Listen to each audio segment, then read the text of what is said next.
आपको बताते चले पूर्वी दिल्ली के हेडक्वार्टर हॉस्पिटल के पास कड़कड़ डुमा कोर्ट के पीछे काफी दिनों से कुछ लोग धरना प्रदर्शन पर बैठे हैं, जिनमें काफी महिलाएं भी शामिल हैं। अफसोस की बात यह है कि लगभग इन सभी कर्मचारियों को धरने पर बैठे बहुत समय हो गया है, पर किसी अधिकारी की नजर इस पर अभी तक नहीं पड़ी है। बता दें कि ये सब डिस्पेंसरी के कर्मचारी हैं जो कि लगभग 15 साल से 20 साल तक कार्य किया है। इन सबका कहना है कि जब कोरोना काल चल रहा था, जब लोग एक दूसरे से मिलने से बच रहे थे, तब इन्होंने अच्छा कार्य किया है।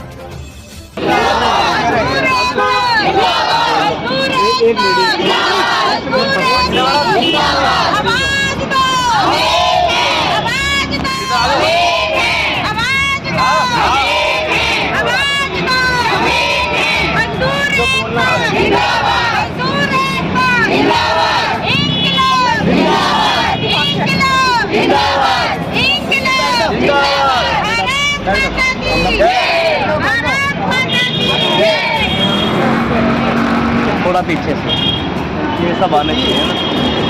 इस वक्त हम मौजूद हैं गेट द्वार हॉस्पिटल के गेट नंबर और ढाले के गेट पर, जहां पर काफ़ी दिन से एक धरना प्रदर्शन चल रहा है। जो कुछ अपनी मांगों को लेकर मजदूर बैठे हैं, लेकिन इनकी अभी तक कोई सुनवाई नहीं हुई। आज हम इनके पास आप बोले, आइए हम पूछते हैं इनसे कि आखिर ये धरना प्रदर्शन क्यों कर रहे हैं। लेकर बैठे हैं, किस लिए लेकर बैठे हैं? सर, ये धरना हमारा जो है आज 73 दिन हो गए चलते चलते। हम सभी कर्मचारी 585 कर्मचारी जो है पिछले 73 दिन से यहाँ बैठे हुए हैं अपनी मांगों को लेकर। हमारी मांगे इस प्रकार है कि भाई हम लोग निर्देशालय स्वास्थ्य विभाग के अंतर्गत जो डिस्पेंसरियाँ आती हैं ना, उनके अंदर हम लोग नर्सिंग ऑर्डली और सुपरकम चौकीदार के उसमें पोस्ट है। और हमारी मांग ये है कि हम सबको नियमित करा जाए, क्योंकि हम लोग 2016 से डेली वेज चल रहे हैं। तो ये हमारी मांग है, लेकिन ना तो दिल्ली सरकार हमारी सुन रही है और ना ही एलजी सरकार सुन रही है। हमने सबको पत्राचार कर रखा है, एलजी साहब को भी और दिल्ली सरकार को भी, लेकिन ना तो दिल्ली सरकार का कोई नुमाइंदा आके हमसे बात कर रहा है, ना ही एलजी सरकार की तरफ से। तो हम सबसे यही कहना चाहेंगे कि भाई हमें आज 73 दिन हो गए हैं धरने पे बैठे बैठे, लेकिन अभी तक किसी की तरफ से कोई कार्रवाई नहीं हो रही है और ना ही हम लोगों से कोई बातचीत करी जा रही है। धरने पे बैठे से पहले आपने सूचना दी थी उनको कि हम धरना करेंगे, अगर आपने हमारी सुनवाई नहीं की तो? सर, हमने 15 दिन पहले दिल्ली सरकार को पत्राचार करा था, जिसमें स्वास्थ्य मंत्री साहब थे और केजरीवाल साहब थे और एलजी साहब थे। हमने सबको पत्राचार कर रखा है और सबको इस धरने की जानकारी दी थी। तो उधर से कोई आश्वासन आपको? अभी तक कोई आश्वासन नहीं आया है हमारे पास, और हम लोग अपनी मांगों को लेकर अड़े हुए हैं कि भाई जब तक हमारी मांगें पूरी नहीं होगी, चाहे हमें और भी कितने दिन बैठना पड़ जाए, लेकिन हम अपनी मांगों को लेकर अड़े रहेंगे। और हिंदुस्तान में जो अभी तक सबसे बड़ा धरना चला है वो चला है किसानों वाला धरना।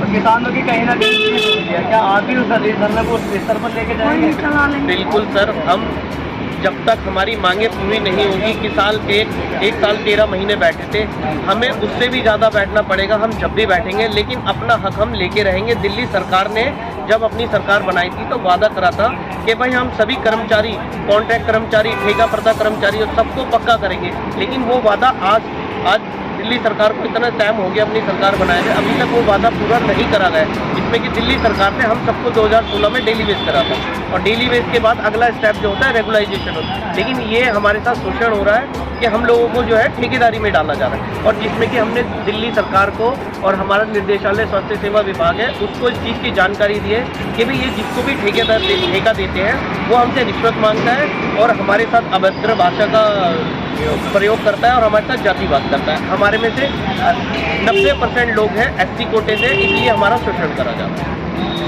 अब हमारे चैनल के माध्यम से आप सरकार से क्या बात पहुँचाना चाहेंगे? हम सरकार के आपके चैनल के माध्यम से सरकार से यही कहना चाहेंगे कि भाई हमें आज 73 दिन हो गए बैठे हुए, तो दिल्ली सरकार हो चाहे एलजी सरकार हो, सबसे यही कहेंगे कि जो हमारी मांगे हैं वो हमें पूरी करी जाए, और हमारे को जो नियमितकरण का इन्होंने बोला था कि भाई हम सबको पक्का करेंगे, तो हमें पक्का करा जाए। हमारे साथ यहाँ पर एक और सभी मौजूद है, इस तरह का नाम बताइए। मेरा नाम अजय कुमार है। सर, इस धरना को लेकर आपका क्या कहना है? जो आप धरना प्रदर्शन में बैठे हैं, क्या कहना है आपका? सर, ये जो धरना है ये इसलिए है कि हमारी जीविका, हमें अपनी जीविका चलाने का एकमात्र साधन हमारी ये नौकरी है। हम एक एक कर्मचारी से सर पूरा परिवार जुड़ा हुआ है और हम पिछले 15-15, 20-20 साल से दिल्ली गवर्नमेंट की डिस्पेंसरियों में कार्यरत हैं। हमारी सर हर साल वर्क एंड कंडक्ट रिपोर्ट बनती है, जिसको हमारे MOIC उसको सेटिस्फाई करते हैं। वो हमारा प्रमाण है कि हमने अपनी ड्यूटियाँ पिछले 15-15 साल से बड़े कर्तव्य और निष्ठा और ईमानदारी के साथ निभाई हैं।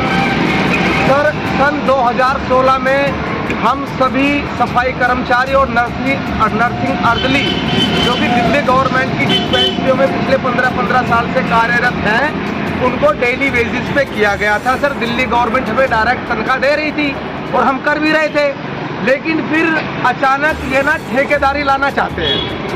सर आप बताइए कि कोई वर्कर जब आप दिल्ली गवर्नमेंट तनख्वाह दे रही है उसको डायरेक्ट, तो मैं ये पूछना चाहता हूँ कि ऐसी आपको क्या लालच है ठेकेदारों से कि आप हमें ठेकेदारी में डालना चाहते हैं। भाई डेली बेसिस के बाद अगला स्टेप होता है रेगुलाइजेशन का, जबकि हम वैकेंट पोस्ट पे काम करते हैं और हमारे डिपार्टमेंट ने एक लेटर दिया है कि हमें इतने वर्कर चाहिए, जबकि वैकेंसीज ज़्यादा हैं। सर आप पता कर सकते हैं, हमारी पोस्टें हैं NO और SSC की 585, जबकि अंदर जो वैकेंसी है वो उससे कहीं अधिक हैं। भाई यदि वैकेंसीज हैं तो डेली बेसिस के बाद डायरेक्ट हमें रेगुलर करें। अब आप बताइए, जो वर्कर 15-15 साल 20-20 साल से यहाँ पे वर्क कर रहा है, आज उसकी उम्र 40-40, 45-45 साल की हो गई है, और इस उम्र में ये कहते हैं कि जी ठेकेदारी में आपको डाल रहे हैं। भाई कहाँ जाएंगे हम? ये कौन सा इंसाफ है सर? आप बताइए। हम चुनाव के वक्त सभी हमसे वोट मांगने आते हैं, गरीबों के नाम पर इतनी वोटें मांगी जाती हैं। आज मेरी माताएं, मेरी बहनें 3 महीने से अपनी नौकरी के लिए, जो कि एकमात्र साधन हमारी जीविका चलाने का है, हमसे पूछ इस धरने में शामिल है और ये अपनी मांगों को लेकर इस धरने में बैठे हैं। और इनका ये कहना है कि आज तक जितना हिंदुस्तान में धरने चले, सबसे बड़ा धरना यहाँ किसानों का चला है। अगर ये हमारी सुनवाई नहीं हुई तो हमारा धरना उससे भी आगे जाएगा। आइए हम जानना चाहेंगे इन महिलाओं से कि आपका मांग क्या है। मेरा नाम सरोजा, किसानों का 13 महीने तक आता, और हम लोग जब तक यहाँ से अपनी जीत में हिटेंगे, जब तक हम यहाँ से नहीं हिटेंगे, चाहे कितना भी टाइम लग जाए, कितना भी समय लग जाए, हम नहीं जाएंगे। जब कोरोना काल में हमने ड्यूटी करी, तो जब हमने कोरोना की ड्यूटी करी, हमने डेड बॉडी उठाई, जब हमें निकाला नहीं गया और हम इस टाइम पे हमको निकाल के रोड पे बिठा दिया, तो हम इतना पैदल भी जाते थे, हमारे पास पैसे भी नहीं होते थे। तो हम जब कोरोना में ड्यूटी करी तो इन्होंने बोला था पक्का करेंगे, हमें ये तोहफा मिला कि तुम लोग रोड पे निकल जाओ, और हमारे कमाने वाले फ्रेंड भी नहीं है। अब हमारे 40 साल की उम्र में कहाँ जाएंगे? ये बसों को भरी कर रहे हैं, बिजली की भरी कर रहे हैं, तो हमें वो बिजली की भरी नहीं चाहिए और बसों की भरी नहीं चाहिए। हमारी मांग पूरी करो और हम हमसे चले जाइए। हमें नौकरी चाहिए। मेरे हस्बैंड भी नहीं है कमाने वाले, मेरे 2 बच्चे छोटे छोटे हैं, तो मैं कहाँ से कमा के खिलाऊंगी? आप कब से नौकरी कर रही थी? हम 15 साल से नौकरी कर रहे हैं। 15 साल से रेगुलर आप काम कर रही थी और आपकी सैलरी भी आ रही थी? सैलरी 3 महीने की रुकी हुई थी, अब इन्होंने बोला सैलरी दे देंगे, किसी किसी की मिल गई है, किसी की नहीं मिली, अभी नहीं मिली है। 3 महीने की हमारी सैलरी भी मिली नहीं थी और हमें नौकरी से भी निकाल के बाहर बिठा दिया। तो इस बीच आप धरने में बैठे हैं, तो आपकी सैलरी नहीं आ रही? नहीं, अभी नहीं आई। तो अब आज की डेट में आपका परिवार कैसे चल रहा है? एक दूसरे से लेते कर्जा कर लिया, 1 लाख रुपया कर्जा हो गया, अब उस कर्जा को कहाँ से उतारेंगे? परिवार वालों से ले रहे हैं, भाई आज तू 10,000 दे दे, आज तू 20,000 दे दे, तो उसको कहाँ से उतारेंगे जब हमें नौकरी नहीं है? हमारे छोटे छोटे बच्चे वहाँ का कहाँ से पालेंगे? मेरे को तो मेरे हस्बैंड भी नहीं है, तो वो मुझे ला के दे देंगे कुछ? मैं तो अकेली कमाने वाली हूँ। एक विधवा औरत है जिन्होंने 15 साल अपनी शादी में दिए, आज वो परेशान है इनके खर्चे से, क्योंकि इनका कोई कार्य नहीं है, हस्बैंड भी नहीं है इनके। आप बताइए।